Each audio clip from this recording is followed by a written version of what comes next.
Hello, Internet! Welcome to episode 206 of the Assorted Calibers podcast, the Second Amendment podcast that is a little bit for everyone. I'm Weer'd, and with me, as always, is the most lovely hostess, Erin Paulette. How you doing, Erin? I left Chattanooga at 10 a.m. I didn't get home until 8 p.m. That's 10 fudging hours of travel. I am getting too old for this. Because Tennessee in general, it occupies that sour spot. The opposite of a sweet spot. It's just far enough away that it's a massive pain to drive to, but it's not so far away that I feel completely justified in the expense and TSA proctology involved in flying. It's like, choose the form of your destructor. But at this point, I think my days of driving are done. I can't do it anymore. But yeah, I've just come back from LibertyCon, and because I am fried, we are actually having a round table. This is basically the LibertyCon round table plus Weer'd, because we have basically everyone except you, Weer'd, was at LibertyCon this weekend. I did miss it. You did. And so we are of course joined by that oddest of balls, Oddball. Hello. And of course, last but not least, I could not forget, it's his way or it's the oy vey, because nobody puts Rebby in the corner. It's David Bach. Or perhaps I should say David oy vey Bach. Okay, I have to tell this story. Erin has left me no choice. So, one of the traditions of LibertyCon is the Baen Traveling Roadshow. Baen is one of the premier publishers of a broad variety of science fiction and fantasy. And they have this show. And they bring up authors who are attending LibertyCon to talk about their new projects. And one of the authors was talking about this book that he had written and how it had come about. It deals with vampires. And he's like, so I was reading that the core of part of the laws of kashrut is that the blood belongs to God. So when you kasherize meat, it pulls all the blood. How would this affect Jewish vampires? And my head starts to hurt. And he goes on with this a little bit, and I just lean forward and put my head in my hands. And my wife pats me on the back and calls out, "You just broke my husband." And I don't remember what he said next because I could hear my pulse. And I just let out a louder than intended, "Oi." The head editor of Baen, the lovely Toni Weisskopf, is also Jewish, and she cackled. And then, who said that? You get a book. And I'm still speechless at this point. My wife said, he already got one, because Toni gives out books to people. I don't care. The Oi Man gets a book. and there were several times that the rest of the convention, "Oh, you're the Oi Man." That's not what I wanted to be known for. And as the book was being handed to him, I said, "That's going in the podcast." Yes. And then afterwards, you almost desperately wanted to know what I was going to say. How are you going to bring this into the podcast? We're like, "Oh, no. It's much better if I don't tell you." Or something like that. Just to see me squirm. Yeah. And wasn't it worth the wait? Okay. Get the fudge out. I mean, that added a little bit more stress to my stressful life. I mean, your introduction of it was wonderful. That's what I meant. But I don't think it would have hurt anything if I had known what was coming. It added value to my weekend, so, you know. Okay. Yes, but that lovely piquant of dread, David. I have a saucepan of dread constantly. I don't need another dollop added to it like sour cream and chili. Oh no. So yeah, I don't know how much longer I'm going to be here. I'm probably going to crash pretty hard but I'm at least here for the beginning because I wanted to do that. So I literally have no idea what happened last week. Weird. I mean, because we recorded the podcast and then, I was dealing with the roof and then, packing and then traveling. And it's just, I could not tell you a single thing that happened. No, wait. I can tell you one thing I know that happened in the news. Apparently, Joe Biden fell off his bicycle.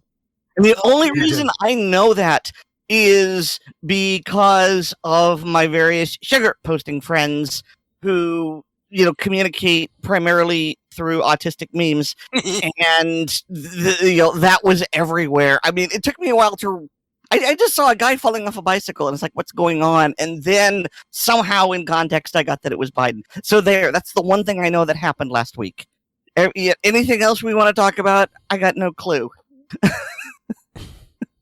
Yeah, I literally was driving to a doctor's appointment. I got an MRI this weekend, and I'm fine. I'm going to live. So they did determine that you have a brain. I do have one. I have. Not only do I have a brain, but I have more brains than my wife, and I have pictures. That's just not nice. My wife had a right temporal lobotomy or lobectomy, not a lobotomy, lobectomy, and so she got a big empty spot. I got brains there, but they didn't put a bag of sand in there or something. I mean, no, it just fills with fluid. I did suggest you could you put a little door and you could put your keys in there. I just maybe some gummy bears, an extra pocket. No, nothing edible should go in the skull cavity. It's already full of edible. You don't need to do more. You could put a food-safe plastic liner in it. But that's where the cupcake goes. I miss you, Cupcake. What did you do with the fuel to make room for the tuna? So anyway, Vader Zim. Yes, and as I was driving to the appointment, a bunch of people were talking about it in a bleep post group that I'm in, and I was having my Android Auto read the text to me, and I'm like, Biden fell? What the hell? I'm driving. I can't see this. I want to see this now. And I was expecting far more of a Pratt fall than it was. It was just kind of a slow roll. But yes, Biden fell off of his bike, and this is news. It's kind of funny. It's right up there with Carter being attacked by the jackrabbit in the swamp. Yes, the aquatic man-eating giant rabbit. Killer bunny, run away! Was that before or after the Vorpal bunny in Monty Python? It was after. That's. I have to write this all on the Wikipedia page because I was not around for this. But Monty Python and the Search for the Holy Grail. That's what it was called. God. Yeah. Yes. Which was yes. Huh? What wasn't Monty Python and the Holy Grail 1980? Thought it was 79, but close enough. Well, yeah, but considering Carter was elected in 76. Oh, 75. I was off. Yeah, so it was the year before he took office. The Vorpal bunny. Therefore, it was firmly entrenched in the zeitgeist. So him getting bit by a swamp rabbit. He didn't get bit. I thought he just got chased. I think he said he got he was in a boat. He got chased. He splashed at it with his paddle, and he paddled to shore and jumped out of the boat and ran. Yeah, because the rabbit swam after him. Okay, so no respect for the Oval Office. I thought that happened while he was still just a candidate. It did. It happened before he was president. Oh, okay. Oh, and I have some housekeeping to give, and I've got to say I am super duper proud of this. Actually, it's a member of the Pink Pistols pestered me about or brought it up just as a question. It was literally saying, "Hey, Weer'd, I was looking on Spotify for the Assorted Calibers podcast, and I didn't see it. Is there like a political reason why you're not on Spotify?" And I said, "No, I just don't know how to do it." And I realized, oh, if only there was a device that I am chatting with you on right now where I could type it into a search bar, how do I put my podcast on Spotify? And literally there was just a button buried in Libsyn somewhere that I could do it. And so we're now on Spotify? We are now on Spotify, and God, I don't know where else either, because literally I I listen to iHeartRadio. We're on some pirate Russian site too. I'm sure we're on pirate Russian. Yeah, but sites. we're pushing directly to the pirate Russian sites now. Yes. But yeah, no, I turned on iHeartRadio to listen to the afternoon talk show that I listen to every evening, and I'm greeted with "Hello, Internet," and I'm like, "Well, it's me," because for whatever reason it decided that, I think probably because I just played the show on Spotify just to verify that it worked, and so yeah. So we're on Spotify, we're on iHeartRadio. If we're on other stuff, let me know. But yeah. So now for your listening enjoyment, there's a whole lot more. So ACP. I met, and I apologize because we already know I'm terrible with names, and my brain was more Swiss cheese than usual because of all the fun stuff that was happening to me at LibertyCon. I will tell that story later because I'm not weird. But there was one gentleman who introduced himself to me. And he mentioned that he was a fan of ACP, and brace yourselves for this, because he likes to do things in order. He was listening from episode 1, and I just boggled at that. It was just, what? Why?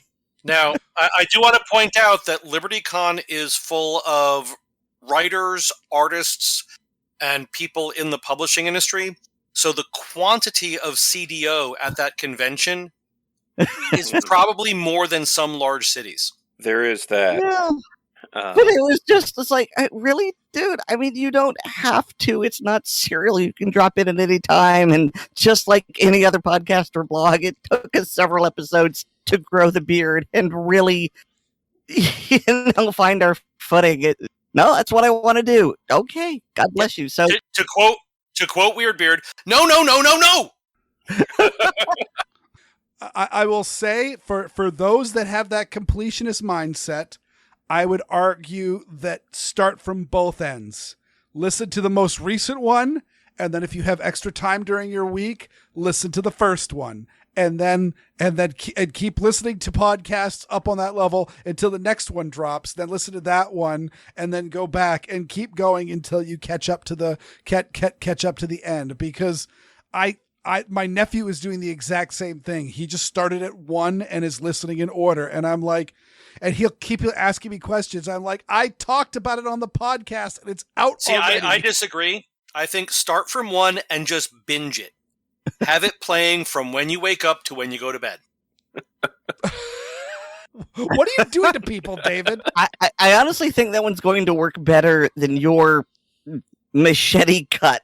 I think that one's going to be far more confusing. I am going to introduce another Yiddish term, Erin, that I think you'll find very appropriate for this. Verkackt. So I think we've all seen Clockwork I like the Orange, sound right? of this. Yes. Well, there you go. That's how you should listen to it. I am not quite a doctor, and I will say I do not recommend this for your medical reasons. So my other LibertyCon story. Okay, it's not so much a story as it is a collection of amusing anecdotes and factoids, I guess. So I got to LibertyCon kind of late because I was having a day.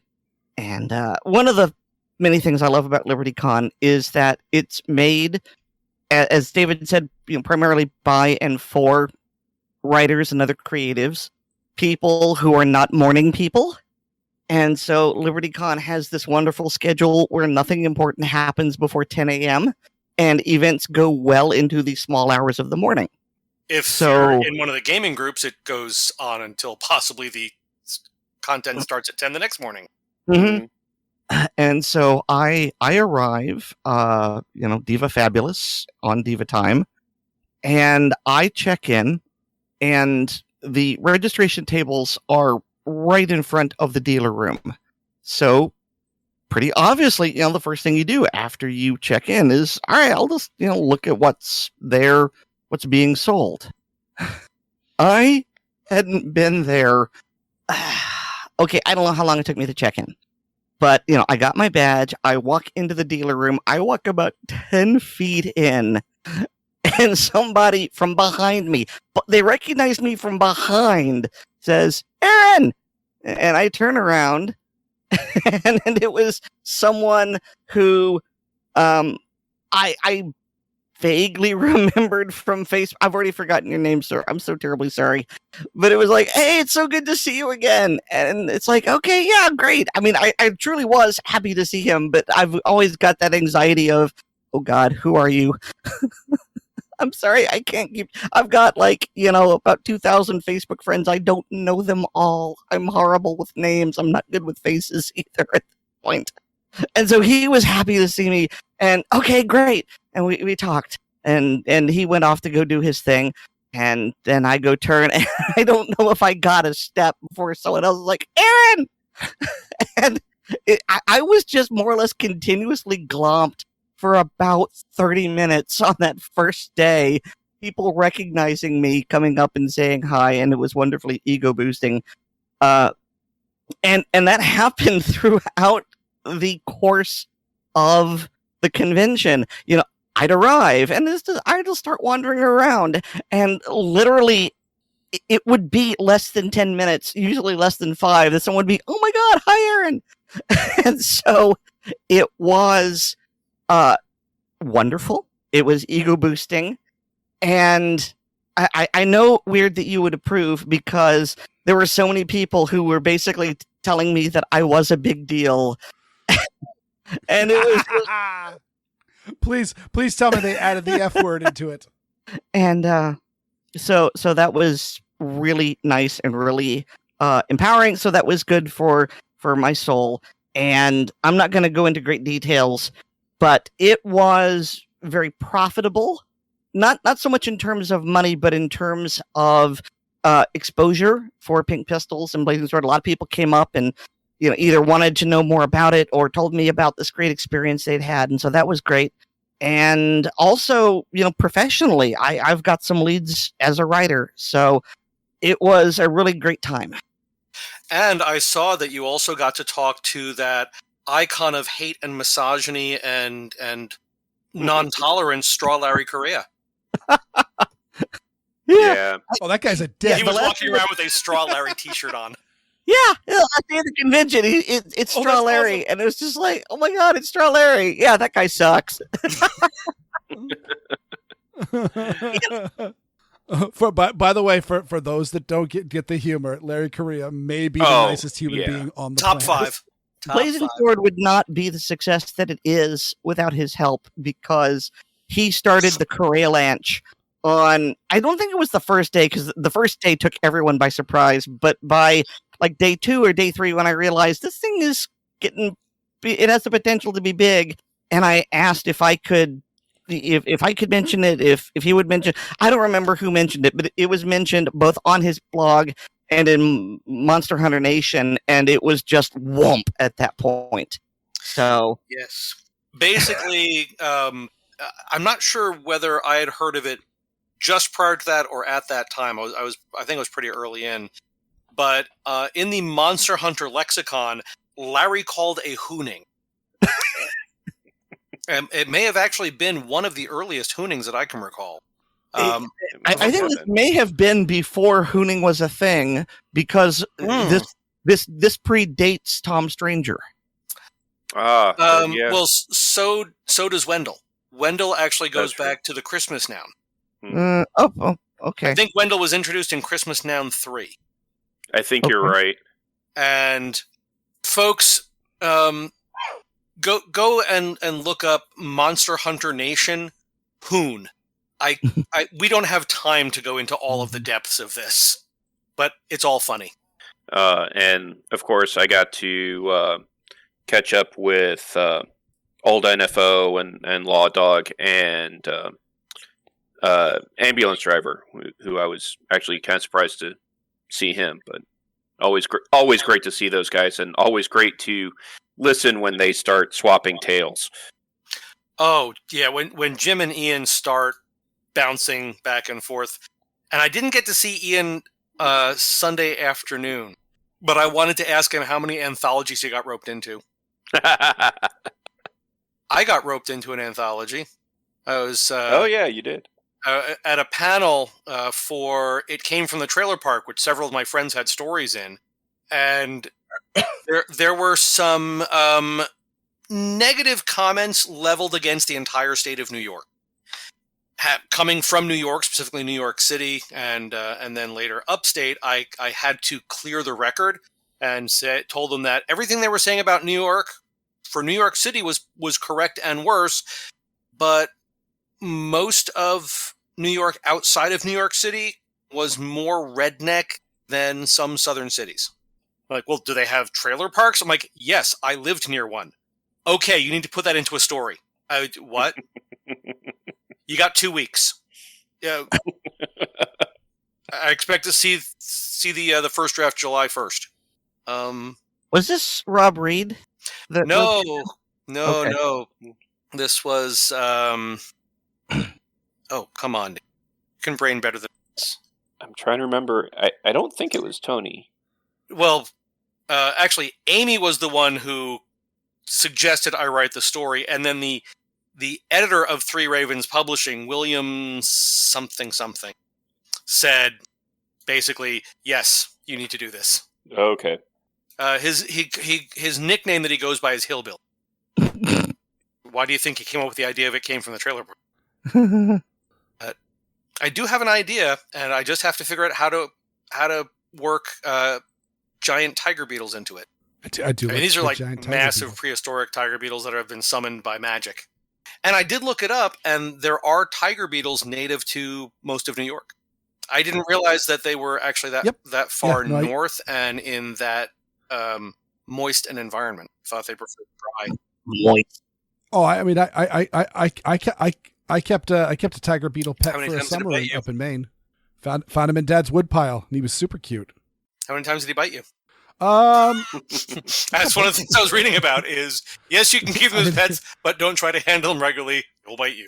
Oh, I handled the hell out of him. It was worth it. It was just really, I mean, they're really, really pretty because they've got these green metallic shells with stripes on them. It's massive mandibles.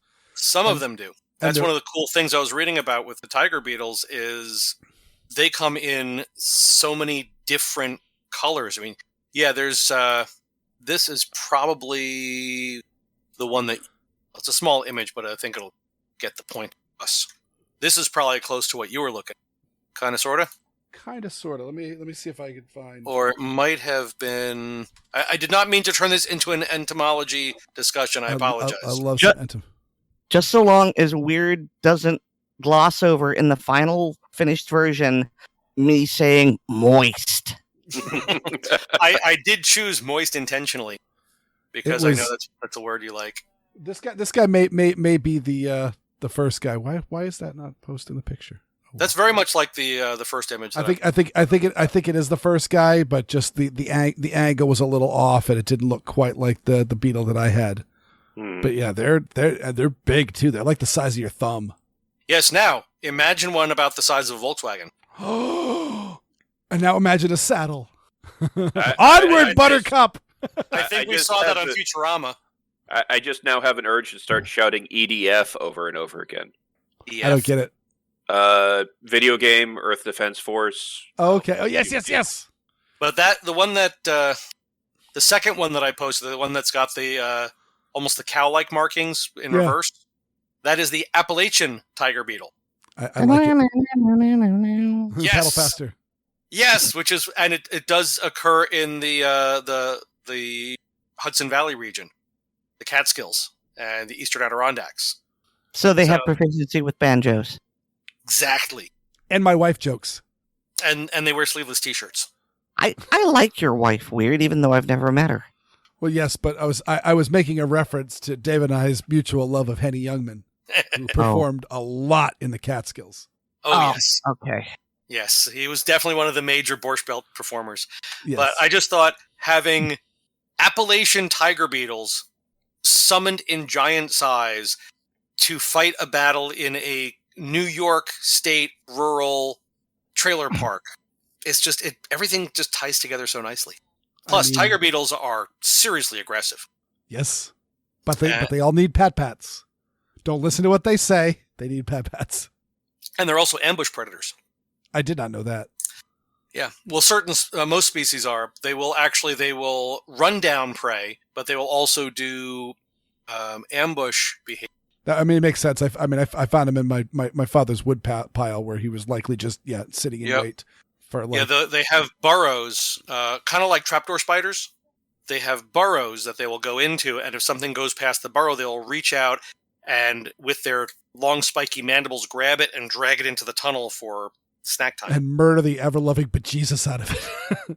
Yeah, and they if these are New York beetles, they will have 7 burrows. 5 burrows. It was a good joke. It was a good but joke. It's 5 burrows. It was a very good I am now going to work something along those lines into the story. Thank you, Erin. Oh my God, we haven't even touched on the show notes yet. We're 30 minutes in, and I am crashing. Okay, I will shut up about beetles, and we will continue on with the actually, what I think I'm going to do is I think I'm going to bow out, and you can talk about beetles and other things to your heart's content. Because, oh my God, I'm so tired. Erin, you made it worth it. Yeah. Oh, thank you so much. So that's the show, folks. Now we're going to talk about what movie we're going to watch. Yes. You're full of sugar. Weird, but I love you. Okay, so good night, everybody. Sorry, I don't have more gas in the tank, but I am exhausted. But you had a very long day. You need to have a sip of rum and a nap. Oh, I sure do. But, I've got these dancing monkeys to entertain you. So, good night, everybody. I thought we were the dancing monkeys. Good night, Erin. That's who I meant. You're going to dance for their entertainment. Oh, dear Lord. Poor people. Bye-bye. I've told I dance well for a radio show. It's terrible. And I've got a singing voice for silent movies. Yes. So, David, is there anything else you want to tell about LibertyCon? Oh, it was a lot of fun. I have nothing to compare this to, but talking to the other authors, they did say that sales were off, but I did okay. I did make some more connections and talked with people, and I'm a little bit more known now. What I'm saying, David, is I don't think the listeners to ACP, unless they have connected the dots, have figured out that you are an author. Oh yeah, I'm a published author. I have stories in 5 anthologies, and I'm gonna have to do the big reveal and tell the whole story behind it, aren't I? I think so. Okay. Yeah. So my author name, my nom de plume, as they say, is Brenna Bach. And the story behind that was, as everyone knows, I lived in New York. I worked in IT training, and I had a lot of state and other government contracts.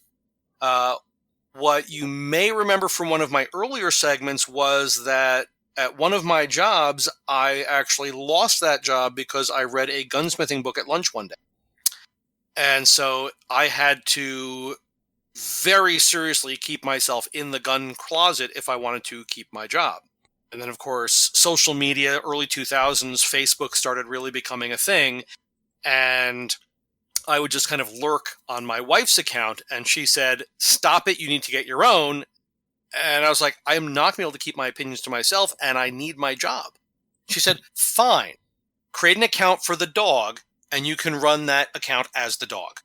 Bum, ba-da-bum, bum, ba-da. And I was like, okay, fine. The dog we had at the time was a black lab border collie mix named Brenna, a female dog. Son of a beep. Daughter of a, actually.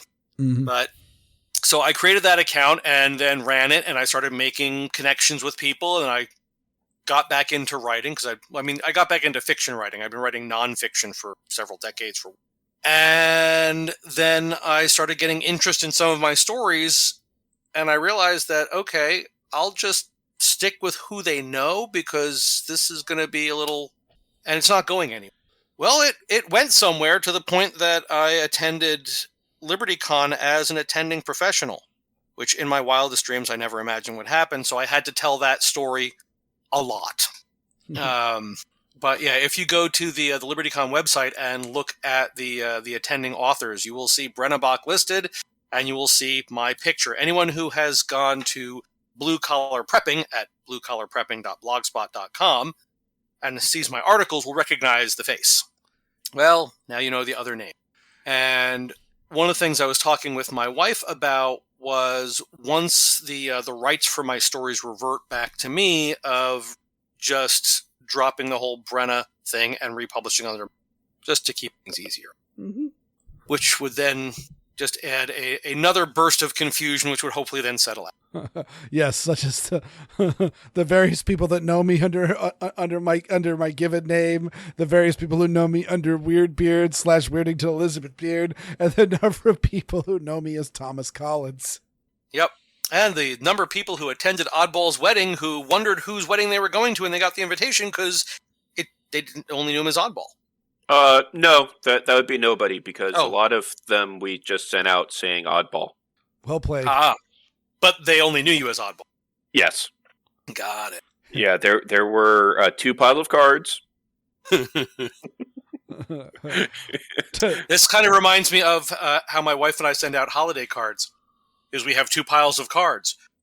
Those that do not mention Christmas, generally for my family and for some of our other non-Christian friends, and then the ones that may or may not because they don't care. Although it was really fun, I used to order the NRA holiday cards. You know how you get the flyer around that time of year about they're getting their Christmas cards or their holiday cards? And I would make sure to send those cards to my most anti-gun relatives. Oh, David. Well, the thing is, they look like regular cards. It's only if you look at the back that in small letters it says NRA. Ooh, I didn't realize they were so stealthy. Okay. Well, they're not really stealthy. It's just it's printing cost. So it's not Ted Nugent nude Right. nude on a bear skin rug with an AR-15 tastefully concealing certain parts of his anatomy. Yep. Or Charlton Heston riding a bear firing a minigun. Correct. No, it's just that they're regular cards. Just on the back, it mentions NRA, and we did this for several years. And finally, one of my cousins noticed it. Just happened to look at the back of the card for some reason and saw that. And, It burns. and was a little put out for reasons, but it was fun. One of the other fun things that occurred at LibertyCon, a friend of ours, a couple friend of ours, so Lydia Scherer, who is an author, she just actually got a multi-book deal co-authoring with John Ringo. Mm-hmm. Never heard of her. I was hoping somebody would say the catchphrase. Oh, John. Oh, Ringo, no. Oh, John Ringo, no. Yes, that John Ringo. Well, her husband, David, put together, designed, gathered the artwork, etc., for a Card game. Yeah, card game. There's another term I was going to use for it, but anyway. A card game called Cat Magic the Game. And it's out. It's available now. And he got to play test it with with Steve Jackson. If you don't know who Steve Jackson is, I can't help you. But Steve Jackson is an icon of this element of the gaming industry as well as several others. And he was very complimentary towards David's game, which I don't think David's feet touched the ground in a while. Not really, no. No. And that would be basically like you come up with a cool firearm design and the spirit of John Browning shows up and says, that's a pretty cool design. I like it. Figure, trying to get things back on the gun path. By the way, that reminded me of this RPG, which appears to be out of stock, unfortunately, from the. This is not on the original site. But interestingly enough, this is a guy that I used to know on LiveJournal, and I'd completely forgotten that his name was John Wick. Because it didn't matter. Yes, because back in the day of LiveJournal. But essentially, the game is called Cat. And the premise, at least from John explaining it to me, I've never actually read, I've played this one or read it, but it's a role-playing game designed to be played with parents with their kids, and the kids play the cats and the parents play the adults. And essentially it's a world where there's invisible little boggarts and monsters that are trying to harm the adults, and the cats are the only things that can see them and will save the adults. Nice. But they're cats, so would they really want to go through that effort? In this one, yes, they are super altruistic cats. It is a fantasy game. So they're not really cats. No, it's a fantasy game. Okay. Just want to... Some games unicorns exist, to which my daughter gets like super mad at me. Their unicorns do exist. Well, they do. Just take a cow and saw off one of its horns. Or No, rhinos. it's a goat. It's a goat. But goats have Unicorns two are based horns. on goats. Yeah. Unicorns are based on goats. I thought they were based on oryxes, but I was going to go with Aurochs are way bigger. I met a girl at a science fiction convention at a paranoia game I was running, and she didn't go running screaming, and later married me. oh, That's a unicorn. that's true. All right, so Oddball, do you have anything else to talk about with LibertyCon, or can we dive into current events? No, I think that just about covers it. All right, well, so let's go from lighthearted to straight up Ugh. dark and horrible, because honestly speaking, this is like this is something that really needs to be spoken a lot about, because Mhm. the big thing is that we'll also be talking about the Senate bill briefly, because there's not really a whole lot to say.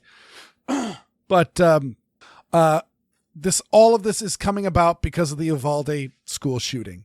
And so whenever there's a school shooting, there must be a need for gun control.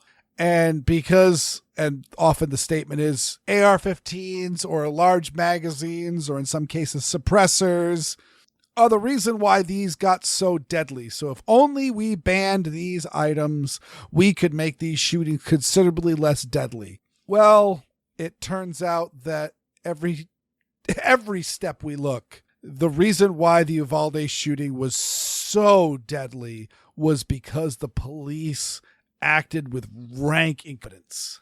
And so story number one, and actually Oddball, you brought this one to my attention first, I think, was that the Uvalde Police Department have hired a lawyer and are refusing to release their body cam footage to the investigation. To the Texas Rangers. Yes. Yeah. Which, no, that quite frankly, body cam footage, I'm of the opinion the body cam footage should be public information. Oh, yeah. I'll tell you right now, I absolutely love body cameras, because it is like the best thing ever. If you've listened to this show long enough, I am not a thin blue line guy, but I am also not a defund the police guy. I am very much a centrist on police, in the fact that I like police, and I like the fact that we have police, and I want there to be people to call when stuff gets nasty and stuff goes bump in the night. But at the same time, I also dislike police corruption and bad behavior, because police are just human beings, and there are good people and there are bad people, and there are just as many bad police officers as there are, there's in public. Some would argue that there might even be more, as some people are attracted to the police force for the wrong reason.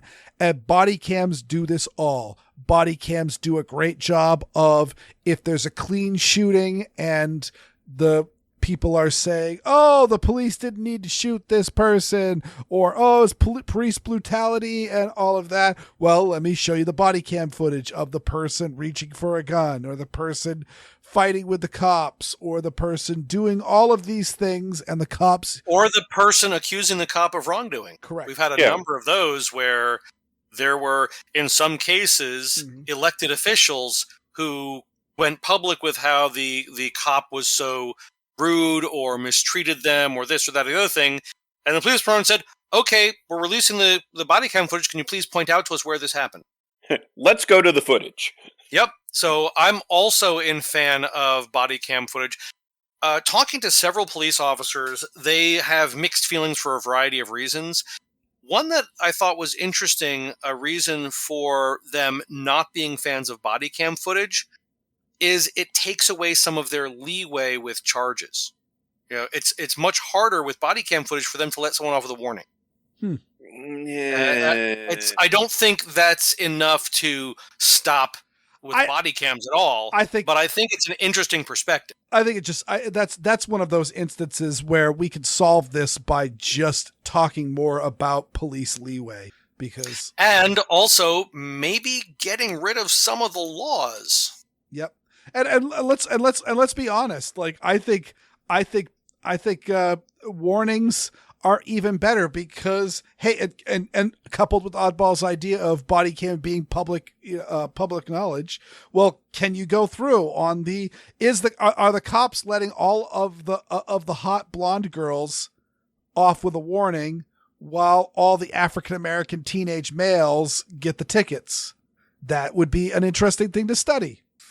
So there's all sorts of stuff. And again, if a police officer does wrongdoing, we've covered lots of dirty shoots and things like that are revealed in body camera footage where we can see, hey, guess what? That looks like a really dirty shoot to me.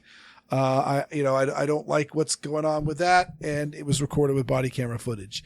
And Uvalde police are saying, no, we're not going to give up the body camera footage. And we did nothing wrong, and no, you can't see the evidence. Yes, that's exactly it. Is the I think I can't remember if I've told this story on the actual show, the blooper reel, but there was a coworker of mine that we'll just say for the sake of stuff, this person was a problem coworker, and they did not work for the lab for nearly as long as I had worked for the lab, and I will leave it at that.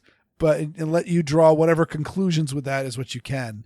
But this person was having a bit of a feud with another person in the lab who is as far as I know still working for this lab. I've heard nothing to the contrary. And at one point in time, I will put up the fake name of Joe. I was walking into the lab. Oh. And this guy name of Brandon would be funnier. Yeah, this one guy was walking out, and he looked at me and said, "Just so you know, Weer'd, don't tell Joe I was here," and then walked out. And I went, okay. So the first thing I did was I called Joe, and I said, "Hey, Joe, I hate to interrupt you in whatever you're doing, but can you get your ass down to the lab right now? Because I don't know what he was up to, but he didn't want you to know about it." Which means you need to know about it. Exactly. And we found nothing that day. So that was all well and good, but it's one of those things of the moment you say don't show, very similar to when the teachers said to the kids, don't let your parents watch this Zoom class. Excuse me? Yeah. I wasn't planning on watching the Zoom class, but as a matter of fact, my schedule got very clear. And let me go grab the popcorn. Yeah. Well, and as David pointed out, it's not that they aren't releasing it to the general public. They're refusing to release it to the investigators. Mm-hmm. Yes, the investigating body, which happens to be Texas Rangers. Yes. Which, if you talk to anybody who was a Texas Ranger, and Oddball, you and I both know someone who was, saw him this weekend. Yep. Can you imagine his reaction to a police department saying, "Oh, you're from the Texas Rangers, you're investigating this incident? No, we're not releasing this to you." Well, and it's one of those things of if it was you or I, and they knew we had recordings of a criminal investigation that we may be culpable for wrongdoing. Right, that we're involved in, one way or the other, and we are refusing to hand over video recordings. There's a term for that. It's called suppressing evidence. Mm-hmm. Well, did anyone actually tell the Uvalde Police Department that that's a crime? Because if they didn't, then they're not actually guilty of wrongdoing, right? Yeah. No one would have ever told them that. No, you're making me want to drink more. I'm sorry. You're not wrong, and I hate that the courts continue to pull that crap. So if they can't show that that an officer or administrator was arrested for doing that wrong thing, then it's not actually a wrong thing until someone is arrested for doing that wrong thing, which they can't be because no one's been arrested for that wrong thing. Mm-hmm. So yeah, there's that. Well, convicted. And what possibly could be on this body camera footage? Well, this is another story in the show notes. It's a little thin. It is a little thin, but it is very interesting. This story alludes to the fact that the locks inside the school were actually automated locks and were not actual just physical turn bolt locks. And Right, they're so, magnetic Oh. locks. and so the understanding is that the shooter, if he was able to get into the classroom, he would not have the physical ability to lock the door from the inside. Yep. And so the original story is, and this still may be true. Again, it's very, very vague on the details. It's just saying that this might be a possibility. Is that the original statement was that a teacher shut the door but didn't lock it properly, and so therefore the shooter was able to walk straight into the school. And then he tested several doors until he got to the classroom of which all the carnage happened in. Opened the door, locked it behind him, and then began murdering all the student and staff inside. In fact, it may have been that door was either malfunctioning or he was able to gain access to that door, and what allowed him to gain access to that door disabled the lock, or the lock was already disabled on it, so therefore he was not able to lock it. And in fact, the police did not even try the doorknob to see if it was unlocked. Yeah, and there have been some recordings that were released. I was trying to find the particular article on that, where apparently some of the officers in the hall were complaining about being made to wait. And even if we go with the most generous of interpretation of what's going on here, the local, I believe it's chief of police. The chief of the school district police department. Right.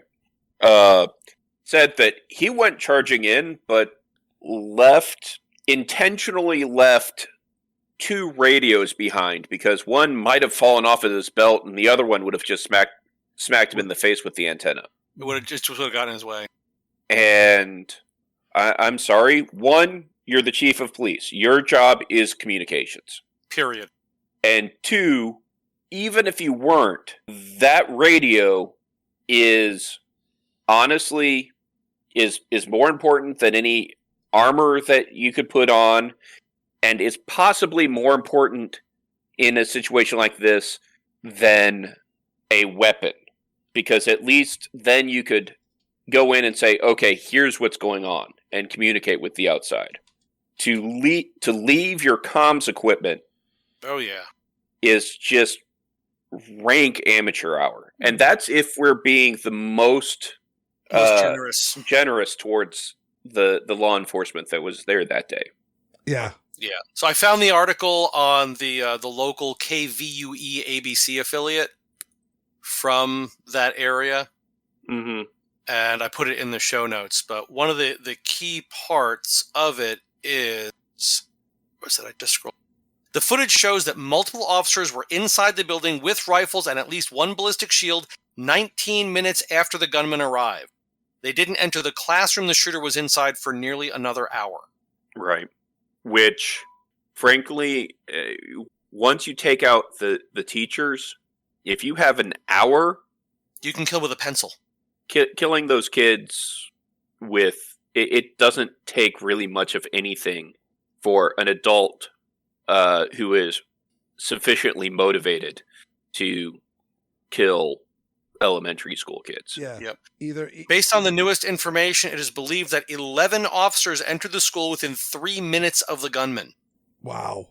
At 11:44, body camera footage then detects more shots from the gunman. 11:52, an officer with the first ballistic shield enters the school.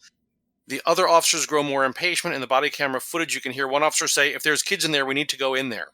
But they didn't because they received orders not to. And again, this is time.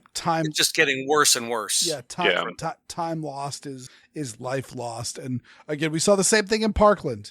Is while the officers hid outside and did nothing, EMTs were not allowed to come in. And when the gunman in Parkland actually left with the other students and was only captured in the park where the students were rallying to be head counted, they actually caught up with the shooter there. And only after that happened were then EMTs allowed to enter the building because the police were not there. The police had not cleared it.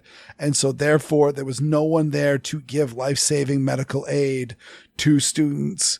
And nobody has reported on this, but I would very be interested to see how many students died from superficial blood loss. Not the appropriate, but say an extremity strike, where it would be a fairly slow blood loss that would kill them, and something that would be very, very responsive to a tourniquet. So yeah, that's going through. So again, they're talking about, banning magazines and causing all of these Second Amendment restrictions. But let's be honest, if the only people who are allowed to have guns there are not doing their jobs, and people who aren't allowed to have their guns there are being arrested for attempting to enter the property to actually take some action, is the far greater threat than AR-15s or magazines that hold more than 10 rounds. Or body armor. New armor. York, we're looking at you. Yep. Yep. So, yeah. So, speaking of bills being passed or attempted gun control being pushed in the wake of a mass shooting, how about that Senate gun bill? Is there actually a bill yet? Nope. So first up, let me just say that those of you who are listening who did contact your senators in the wake of all of this, good job, because even though there's still talk that something may happen and that talks are still technically moving forward, I just read a report just before the show, and I didn't post in the show notes because honestly speaking, there really wasn't any information in there that I found was particularly convincing one way or the other. But supposedly there's still talks going on, and there's still stuff that's technically supposed to happen for this Senate gun bill, but it needs to, what is it? Is it July 1st? When is the Independence Day break start for the Capitol? Can't start soon enough. Yeah. But either way, there's a break coming up for the Independence Day holiday, which is really right around the corner. And not only does this bill need to get passed in the Senate, but it is going to be drastically different from the House. So it'll need to be ratified in the House before it can go to President Biden's desk. And for all of that to happen before the summer break is going to be a really sticky wicket. Well, and some of the GOP senators that have said that they'd be interested in it and are working on proposals for new gun control may get some cold feet, since after going back home for a little while. Sorry, go ahead. I saw a story, and I'll add it to the show notes, that Texas Senator Cornyn, quote, booed over gun package at state GOP event. Yeah, I've seen the videos for that. Oof. One of the other things that I had heard, I don't have any official source for this, but that some of the senators who are willing to discuss this have basically said, yes, we'll discuss it, but these things are off the table. One of which is an assault weapon ban. Mm-hmm. Mm-hmm. And it's like half a dozen things is like, yes, we will discuss modifying the laws, but these things are not part of the discussion. What is something that they are pushing is more funding for mental health care. So that's a thing. And even then, I want to see the text of what that means before. Yeah, well, I don't know if he's actually one of the senators who's on the committee, but it was one of them talked about how it has to be handled in such a way that it doesn't drive people away from seeking. Yeah, that's the hard part. But yeah, someone else mentioned that they had heard that someone in there said red flag laws were off. Red flag laws as they are accepted now are off the table. Well, and when the gun control crowd jumped for joy over, yes, we have this roadmap to new gun control. The things that they were saying that were going to be in there were fairly minor things. I mean, again, wording might cause that to change, but it was stuff like, yes, we want red flag laws. What we'll do is we'll have the federal government, provide resources to states that want to implement them. Yeah, and that's, as I said before, that's pretty much just a fund transfer to those states who would, or I'm curious, already passed that law, because New York has something like that. And depending on how it's written, they can say, oh yeah, we passed this law 5 years ago. Can we get 5 years worth of that money? Right. So that would be, it's again, like you said, or it's all in the details. Or a more intense background check for people under 21. Right. They're also talking about opening the juvenile records until they're 21. Right. And that should be a very, very interesting thing, because that's a lot of these are just begging a Supreme Court challenge. And interesting enough, I thought some of the things that were being proposed had already been struck down by the Supreme Court. Yes. Well, and those, and a lot of, as far as I know, all of the ones that were struck down are not part of the Senate bill. So the safe storage is out. And, okay, I wasn't sure about that. And we're talking about and originally the so safe storage is out, and originally the House bill had a thing for what is it? It was essentially saying that if you were between the ages of 18 and 21 or 18 and 20, you could not buy a semi-automatic centerfire rifle, and that has already been ruled in court as unconstitutional, and both of those are out. So instead, they have, at least as far as the talks go, it is instead of having there's no talk of safe storage, and it is just simply, instead of, oh, you're under this age, it is going to be your juvenile record will be scanned as well as your adult record before you can pass your 4473. If you're in the ages of, 19 or 18, 19 or 20. I don't think we need to get into the whole either an adult or not an adult discussion again. Yeah, but my big interesting thing is that, like, well, we've got obviously Second Amendment law, like, can you ban magazines? Can you not ban magazines? Can you ban modern sporting rifles? Can you not ban modern sporting rifles? Well, in this instance, the privacy of juvenile records is an entirely different activist group out there. And so it is interesting to see some of the groups that are not necessarily, were not necessarily on our side earlier, now being on our side.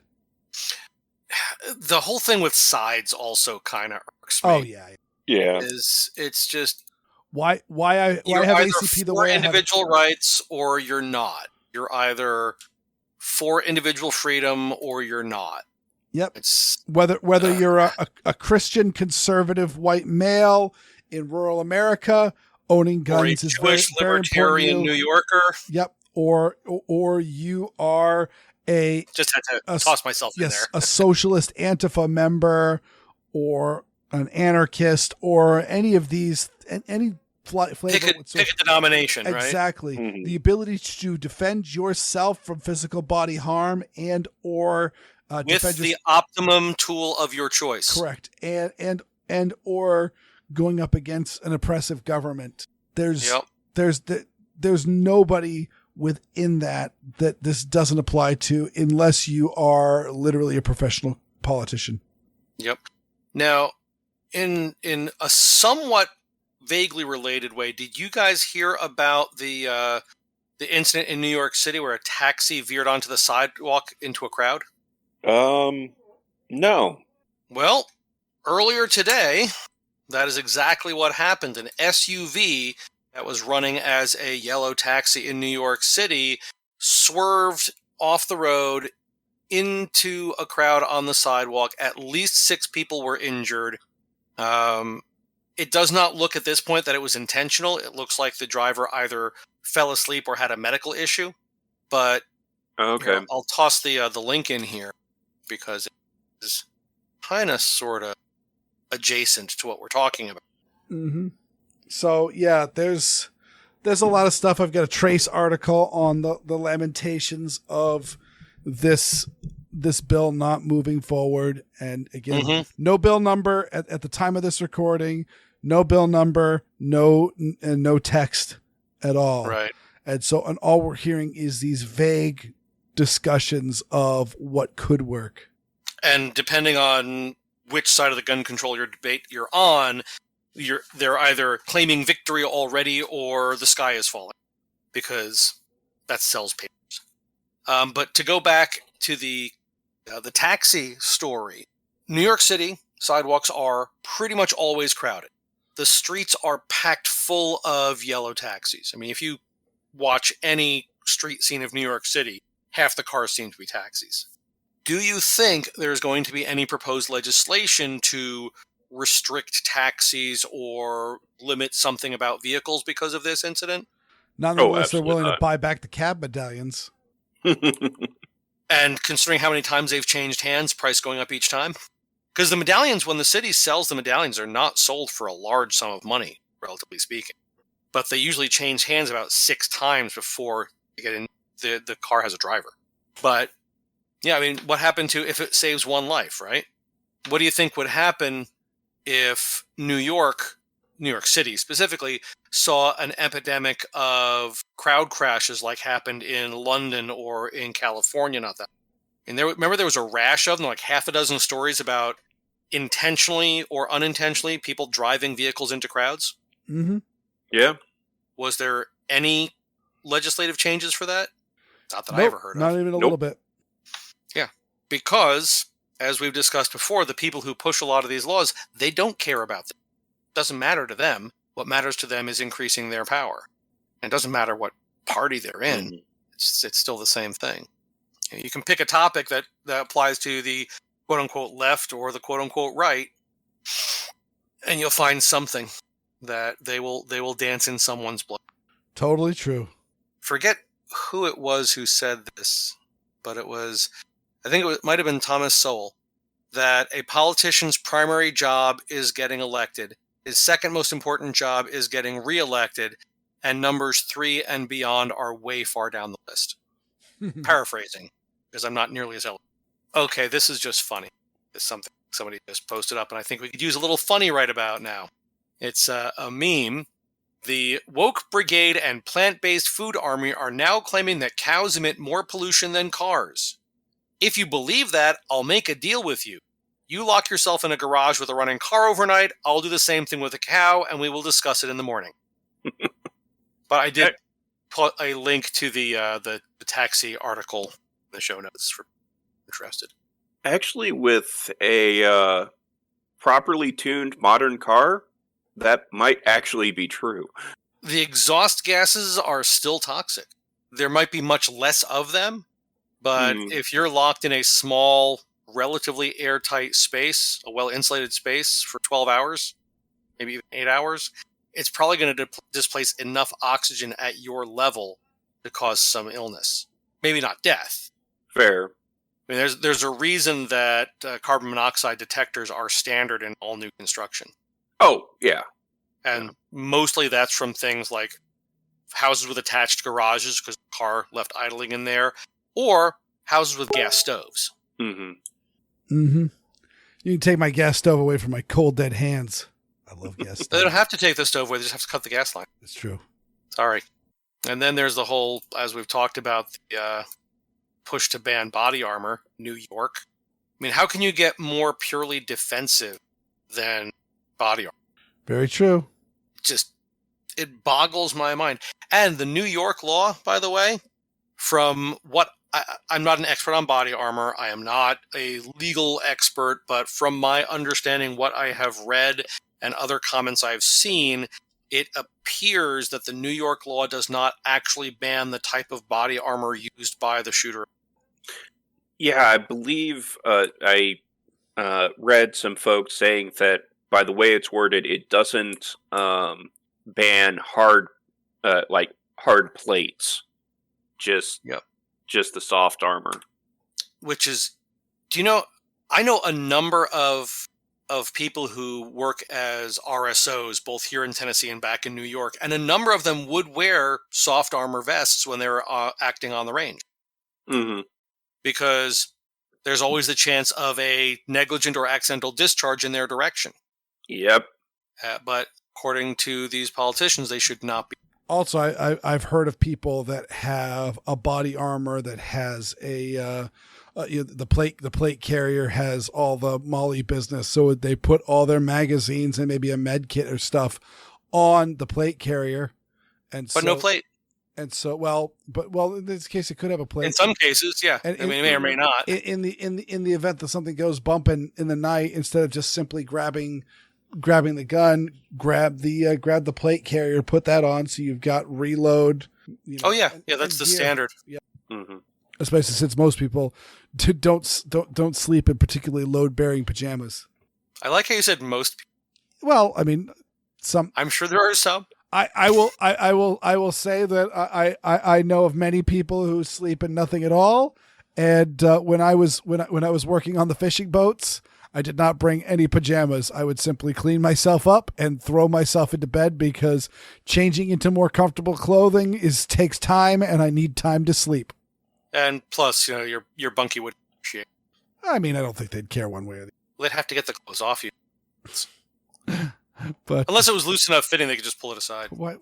I'm changing myself, David. It's not gay if it's underway. I mean, there's also that, and I can still take off my own clothes to make love like a man. Yeah. But yeah, so moving on. Are you okay, Weer'd? Yes.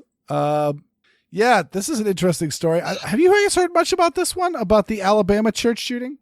No, I haven't. Is that the one that was stopped at the very beginning, or no? It was supposedly this guy who was a 70-year-old man. He walked into a potluck held at a church that was done by other senior citizens and started shooting people. I believe he killed 3. Yep, I just pulled up the article. Killed 3 of the parishioners. All 3 were in their 70s or 80s.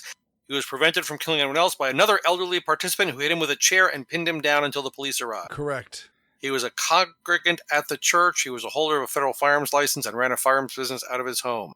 Yeah. Oh, great. So, They're yeah, going to put more restrictions on FFLs. This guy was a kitchen table FFL, which The attack does not technically qualify as a mass shooting by current media standards because there weren't 4 people shot. Mm-hmm. But either way, it would be an interesting angle, though it also shows the frivolity of background checks, because when you apply for your FFL, you get quite the background check. It is not just a simple NICS system. They dive a little deeper, and this guy, they found nothing, and so therefore, what's the point? Yep, I like this paragraph. So where did Smith get his handgun, and would any proposed laws have prevented this from happening? The guy runs a gun shop. He has an FFL. He has already passed every conceivable background check in the world. He wasn't using an assault rifle, though he allegedly has some for sale in his shop. By all accounts thus far, he was using a very ordinary handgun.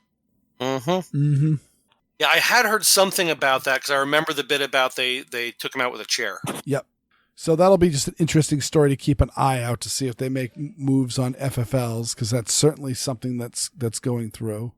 And honestly, going after FFLs is kind of a low-hanging fruit, lower bar, whatever phrasing you want, because as far as I understand, that won't require legislation. Mm-hmm. All they would have to do is the ATF say, okay, we're going to be upping the inspections for home FFLs. Right, and especially going after the kitchen table FFL folks is... Yeah, the home FFLs. Yep. Which, I mean, that started big time during the Clinton administration, when a standard 01 FFL went from $30 for 3 years to $300 for 3 years. Mm-hmm. And I've seen rumblings that, before this happened, the ATF had already started being going after FFLs for stuff more aggressively than they had in the past. Yeah, and I mean, they were going after folks for clerical errors. Mm-hmm. Yeah. Oh, you didn't catch that they didn't abbreviate this correctly, or they abbreviated something they shouldn't. Mm-hmm. I mean, we've got a poor guy. We've got an ATF agent who's been in our store for the past, I don't know how many weeks now, because he was sent in to review the last year of 4473s in a Tennessee gun shop for 2021. Yeah. That's so, boxes and boxes and boxes of papers. Yeah. And he told me that we're chatting one day, and he said that for the first 3 months of that, so it's basically March of 2021 to March of 2022, he's got it. Mm-hmm. The first 3 months of 4473s, he is required to look line by line. Ugh. Oh, that sounds like fun. And then for the remaining 9 months, he has to, there are spot checks. But he has to look at every single 4473 to do those spot checks. Mm. Yes. So, I mean, I feel bad for the guy, because honestly, working in the gun shops that I did, the local ATF field agents were all decent guys. I mean, there were certain jokes you just don't make with people in certain professions. Right. That's a given. But they were all decent guys, and if it was something that they could let you go with a warning on, they'd try for the most part. You know, it's like, oh, yeah, there's your clerk needs to put the 4-digit year. Mm-hmm. Okay. Oh, that clerk is here today. Can he come back and correct it? No. But you can fill out this correction sheet. Because once the 4473 is complete and filed, it cannot be changed. Right. But they do have correction sheets that can be used. Like somebody buys the gun, they go home, and then a second check catches that they forgot to put their state initially. Mm-hmm. We call them in. We've got a sheet that they fill out and sign off on and everything. Right. Well, and that's why, like, a while ago, I was filling out a 4473, and I put down the wrong day for current date, because I had looked down at my watch and I had forgotten that the previous month only had 30 days in it and never adjusted my date. Yep. And just so, because like me, you have an analog watch. Right. And the two IT guys have analog watches. and I made a point of thinking, oh crap, what do I need to do to correct this? Because yep. And because it hadn't left your hands, single line through the incorrect value, correct value put above or below. Right. That's usually what we. And your initials next. An initial, yeah. Just like with any contract. Mm-hmm. Now, this next one I've been hearing a bit about, and I don't know which of you guys put that one in there about the ammunition. I put it there. Yeah, this, from what I have heard from folks in the ammunition industry, may not be as easy as they think. Mm-hmm. But basically, this is Biden administration is saying that they will prevent the ammunition manufacturers who manufacture for government contracts from selling basically overruns. Well, there are a few things there. These are contracts. The government can't change the contract in the middle. They could cancel the contract. Mm-hmm. There'd be a penalty, but they could cancel the contract. But if the contract is in place, that can't be changed, and the contract always includes something like that, because once the machines are up and running, as long as the manufacturer is meeting the government contract requirements, they can make as much more as they want and sell at retail. Right. And, anything that you see like XM855, FM855, or whatever letter is at the beginning or end, that's government contract overrun ammunition that federal or whoever is making. So there's that part. The other part is, if the government does try to put into future contracts that, no, you can't do this, they're going to find that there are fewer ammunition manufacturers willing to get into those contracts. Right, because they make a lot of money to update and maintain their equipment, because the government contracts, contrary to a lot of the $500 toilet seat stories, government ammunition contracts are not that profitable. Right. Well, and yeah, I was going to say also they're going to discover that all the bids are going to go up considerably. Mm-hmm. And by the amount that they would have made by selling that other ammunition, probably. Yeah. Maybe a little bit more. Well, probably a little bit more, because there's also not only when you're doing a government contract for this sort of thing, and this goes into why you get a $500 toilet, etc. You are saying that even though the amount that you're going to sell to the government, or guaranteed to sell to the government, won't take you the full 10 years, say, to produce, you're guaranteeing that you have the capability to produce in fairly quick order more of whatever you're making product in that 10-year period. That's actually something that's mentioned in the article. This is, who is this person? Mark Oliva, National Shooting Sports spokesman.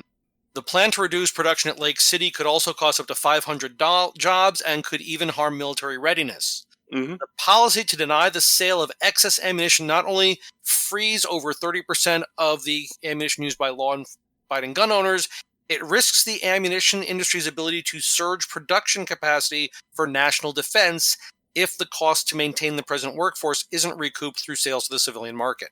Right, and because the contracts almost always have, yes, we guarantee that we are going to buy X amount of ammo from you, but we do want the option of being able to buy Y X more plus, in this period.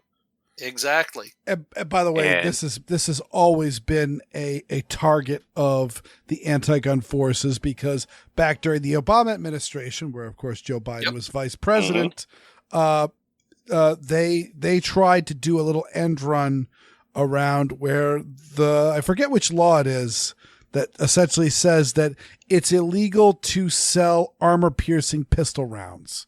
So yes, that's been part of the law for.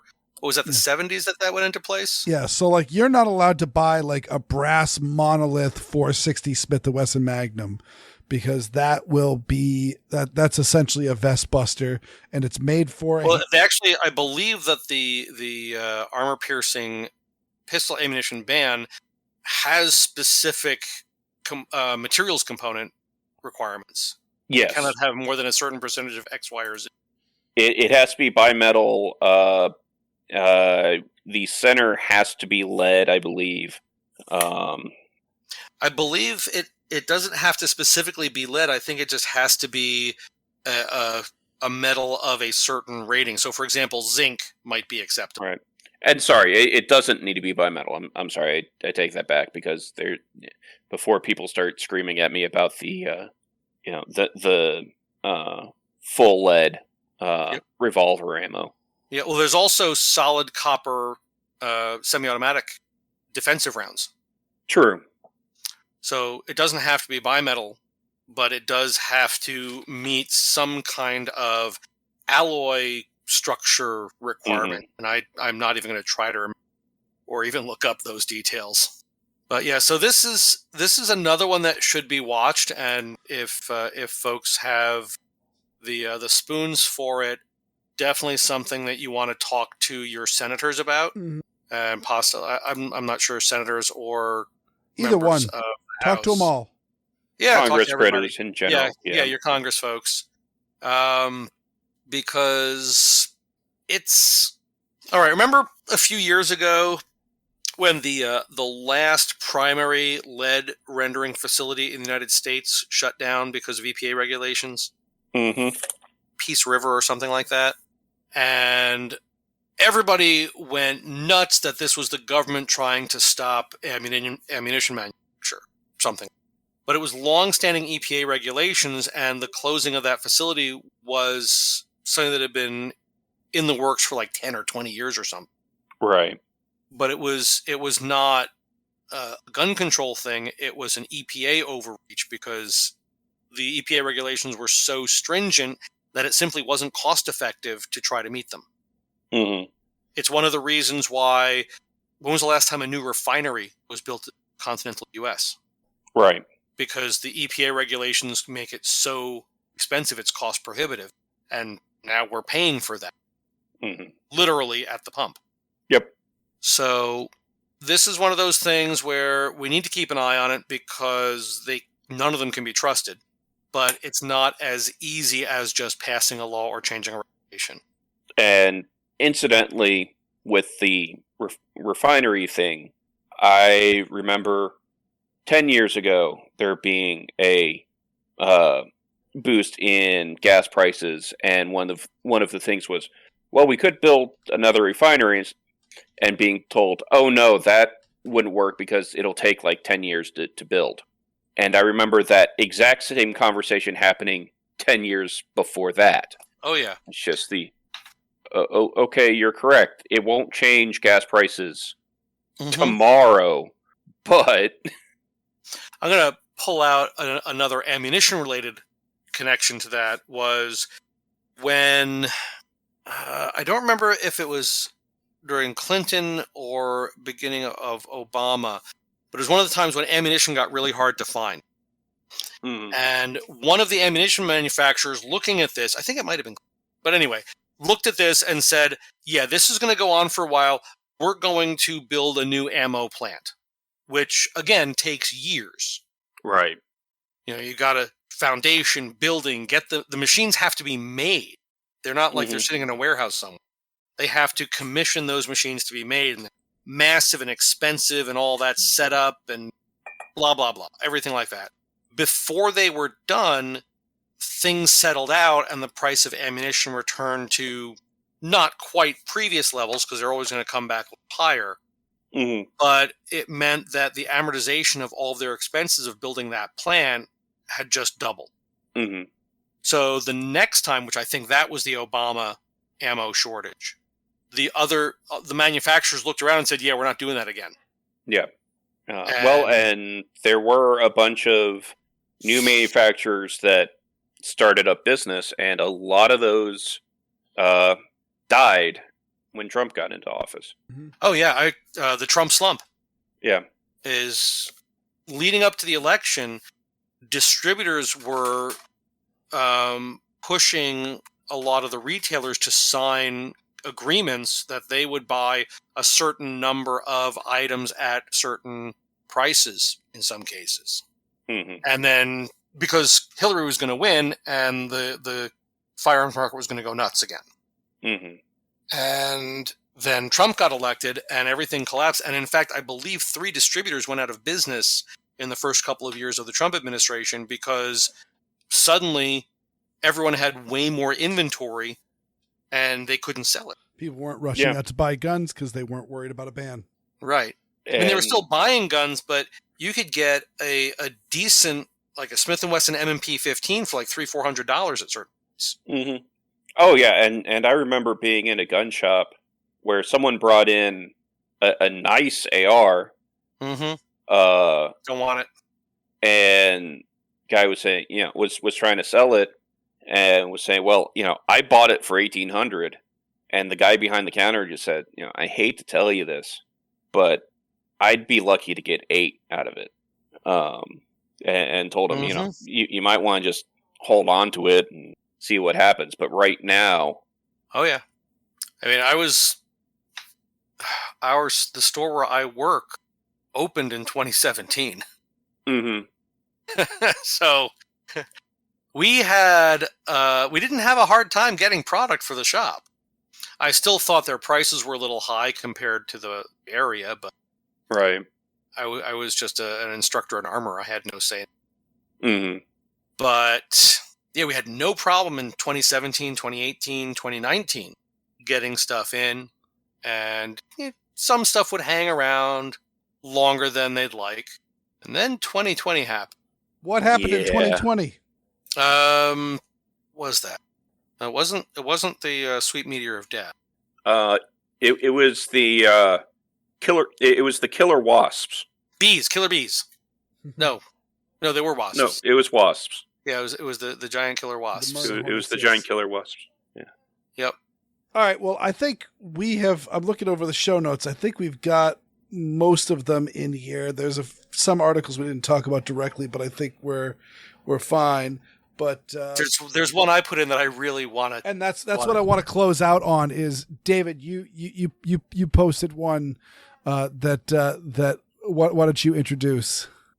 It was an article written by one of the more reliable news sources, I think we can agree, of 12 red flags that may prevent you from buying a firearm. So without further ado, I will start quoting from this article from the Babylon Bee, the country's paper of record. Mm-hmm. So here are the 12 red flags that will prevent you from buying a firearm if Congress has its way. Number 1, you are applying to purchase a firearm. Ew, you want to buy a gun? Major red flag there. You once shared a Babylon Bee article on Facebook. You're probably on the no-fly list already. You don't support the current thing in your Twitter bio, you bigot. You're Joe Biden's bicycle. Attempts on the president's life will not be tolerated. You're a Vietnam vet just passing through town until the local police push you too far. They drew first blood. I just wanted a bite to eat. Yep. Mm-hmm. You once called in a chopper with your 7-kill streak on Call of Duty, you monster. Guilty. You think RoboCop is the good guy. He shoots literally everyone. You think January 6th was bad, but not anywhere close to 9/11. Some real insurrectionist vibes here. You still drive a vehicle that runs on gasoline. People who murder the planet always move on to murdering humans. You didn't kneel and worship the pride flag when the trumpets played. It's the furnace for you, friend. I have no idea what the Trump... I think it's more just saying that there is a time to stand and salute. Okay. You know pi to 11 places, but you only know the first 4 letters of LGBTQIA2S. You're clearly not compassionate enough to follow proper gun safety protocols. And number 12, in the list of red flag reasons that will prevent you from buying a firearm, you oppose red flag laws. This one is pretty obvious. Always support controversial government policy without question. Oh, I mean, it's hilariously enough, I didn't quite realize that until just now. I didn't realize it was the bee, which is really what the bee is so good at. But yeah. My big concern here is how many times has the bee put something like this up as satire, and then days, weeks, months later, wait, that was supposed to be a joke. Alarmingly often. Alarmingly often. And certainly one of those, like, I know that there were certain instances where interest in firearms is enough reason to deny you a firearms permit in some jurisdictions. Oh, yeah. Yep. It's just when I was still living in New York and applying for my handgun license there. And again, reminder, in New York State, you must have a handgun license to touch a handgun. You have in your possession for any reason at any time. One of the questions on the application is your reason for wanting a handgun license. And the recommendation is for all lawful purposes. Mm-hmm. Same with Massachusetts. Yep. If you put self-defense, you're denied. Even if you are a single mom who has been hospitalized by her ex and has restraining orders against him, be denied. But on that note, let's work to see that doesn't happen. Yes. And I got to say, again, I read a story, Stephen Gutowski on the Reload today, actually, or no, it wasn't the Reload. They talked a little bit about there potentially might be a deal. It was Hot Air just today had a story that really didn't have that many links to say that the compromise might be back on and stuff's going through. But again, the chances of like every day that this bill does not get text and there isn't an agreement, is it makes it harder for it to go to a vote and then B, get back to the Senate before it's being ratified before they leave for summer break. And then they may have to come back to summer break, and coming back to summer break, that's activation energy. And of course, every day past this is a day where we're less furious about the event. And furthermore, as we started at the top of the show, every day that passes is another day where we figure out that maybe it wasn't the guns that was the major factor to why all these kids died. Yeah, I mean, it's not going to stop the true believers or the fellow travelers or even the useful idiots, which is all told a lot of people. But the extremes rarely decide an issue.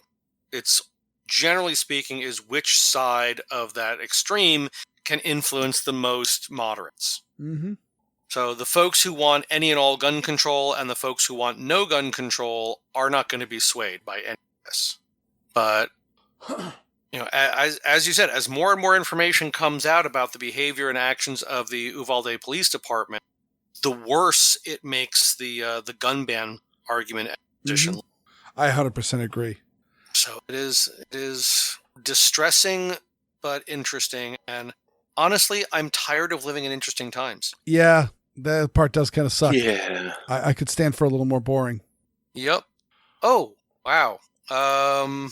Article that just popped up in Woodstock, New York. 3 injured after car crashes into building. Oh. I just saw the headline, and Woodstock, New York, fire department was dispatched. Oof. Vehicle crashed into a building with a possible person trapped under the vehicle. Ugh. Patient was removed from under the vehicle, prepared for transport. 3 people were transported from the scene needing medical attention. 3 patients were treated on the scene, refused transport, which is never. There's no more details about what that was, but that coming right after the incident in New York earlier today. Mm-hmm. I mean, this is 2 vehicles driving off the road across the sidewalk into buildings in a row the same day. That's a little concerning. I will add that to the show notes for tracking. Well, I think now it is time to first up. Let's say goodbye to all our company. Yes, let's start off by saying good night to our lovely dais. Of course, I am Weer'd, and I am joined by the oddest of balls, Oddball. Good night, folks. And author extraordinaire, David. And of course, you heard the dulcet tones of Erin Paulette at the beginning of this, but hopefully she is snoring, sawing wood right now. Yeah, I hope she gets some rest. That's a rough drive. Yeah, that is a long. I mean, I've done just a little bit further than that because we live about 2 hours north of Chattanooga, and we go to Florida. It's a little further south than she is. Mm-hmm. But we also stop in the middle for an overnight. But we have done that drive in one. It's like 12 and a half hours of driving. I think Erin's was 10 hours of driving. Yeah, I mean, I remember that is rough. I remember Ryan and I driving back from Louisville, Kentucky, and we got back to my house. And unfortunately, at the time, my house was under construction, and so I had no I had no guest room. But I'm like, look, man, I'd love to just take you upstairs and throw you into a guest bed.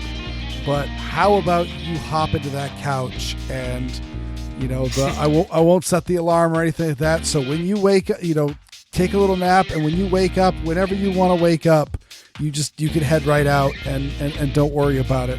And he says, no, I'm going to drive straight through. He's just like, as he was coming into Central Maine, he was just like, oh man, things were getting pretty surreal. Oh yeah, those long drives are killer. But yes, thank you guys for coming on the show, and thank you, Erin, for that amazing intro. And I'd like to thank all of our listeners, every last one of our listeners. Thank you so much for tuning into this show. Thank you for tuning in for Spotify and iHeartRadio and all the other apps. And the Russian pirate station. Although we'd prefer if you went with the Ukrainian pirate station. We are also currently being broadcast from a boat, international waters off of UK. And Maine. There's also the boat off of Maine. That's right, off of Cutler Harbor. Actually, from Cutler Harbor. Oh, I would love to be broadcast from Cutler. Look it up. There is an ultra low frequency transmitter in Cutler. Oh, is that the Navy submarine transmitter? Yes. Yeah, it's a big deal. Actually, one of my neighbors. Why do I know that? Yeah, one of my neighbors actually worked there, and he was explaining to me how it worked, and I'm just like, this is way too geeky for me. And I actually talked to a buddy of mine who's an electrical engineer, and he goes, oh yeah, no, radio frequency, guys, it's pure witchcraft.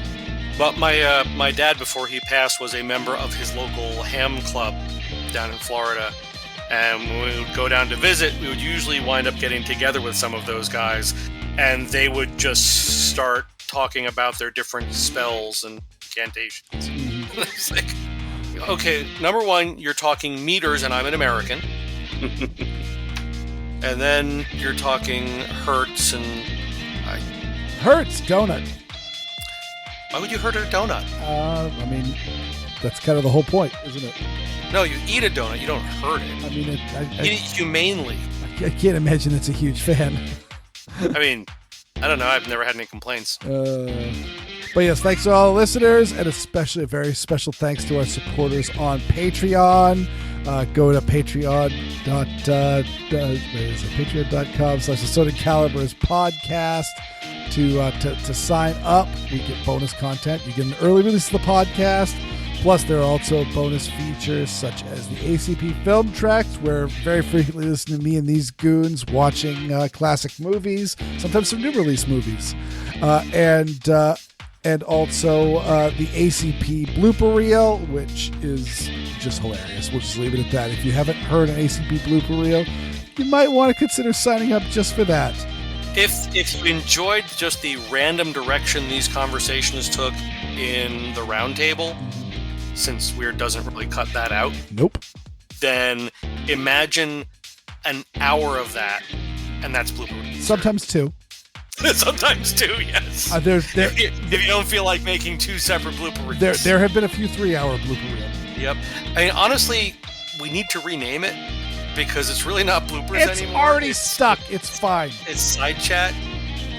I mean, I've been saying that for a while. I know you have, and you have valid points, but it's also already stuck. And of course, we have the ACP. Those valid points are on top of our heads. Yes, so. we have the ACP Mag Dump, which is also a freeform show, very similar to a round table, except for we do not stick just to Second Amendment news, and we don't necessarily stick to our family friendly features. Also, Especially last one. yes, yeah, we were talking about Uvalde, and yeah, we released the rage. Yeah. Also, please remember to rate us on Apple Podcasts, subscribe to us on the platform of your choice, and share the show with your friends, both online and off. I got a blog, it's weirdworlds.com. You can also hear me on Handgun Radio. Oddball, where can we find you? Well, of course, you can find me here and on the Facebook Assorted Calibers Facebook page, and in theory at gunscarstech.com. One of these days I'll actually write one of those posts that I keep meaning to write and get back into the blogging game. And David, where can we find you? I can be found right here, of course. I can also be found as a contributor to Blue Collar Prepping, which can be found at bluecollarprepping.blogspot.com. And now that the cat is out of the bag, my books can be found on Amazon under Brenna, B-R-E-N-A, Bach. Please buy my books, and if you enjoy them, please rate them and share them with your friends as well. I have read a few. I can vouch for David's writing skills. The newest anthology I'm part of, Ghosts of Malta, if any of you know Law Dog, and if you don't, look up his blog, The Law Dog Files, and look at some of his stories. If you can, find the pink gorilla suit story. but don't eat or drink while reading it. Oh, Yeah, no. Oh my God. Trust me. Law Dog told that personally to my wife while we were having breakfast in a diner in Colorado. Oh God! And How much food sprayed out of her mouth? She stopped eating. She was just just transfixed. Yep. Yeah. That one and the giant hog story, where he winds up the tree. Oh, I don't know if I remember that one. But yeah. Oh, that one is just too much. I mean, he's got great stories. He's not only does he have good stories, he tells them really well, and he writes them. But Ghosts of Malta, he's got this. The first part of the book is his entry, and it's not a story. It's the history of Malta, told as only Law Dog can tell it, and that's a lot of fun. But I've got urban fantasy, military science fiction, and one, to my own surprise, fantasy romance. Oh, very nice. Yeah, I'm not quite sure how that one happened. People seem to like it. So, And of course, check out Erin's Erin's page of links. I forget what it's called. Lurking Rhythmically is her blog. Yes. I don't remember what her collection page is still. But it'll be in the show notes. And of course, you have Operation Blazing Sword and Pink Pistols. Please check those out. It's still Pride Month. Please show your pride. And thanks to Nate Spencer for our music. Correct. And some of us write short stories and novels on pieces of paper, and other people tell long-winded shaggy dog stories into a microphone. Our storytelling is assorted, and so is our podcast. Well done, sir. Good night, everybody. Bravo. Good night, everyone. Good night.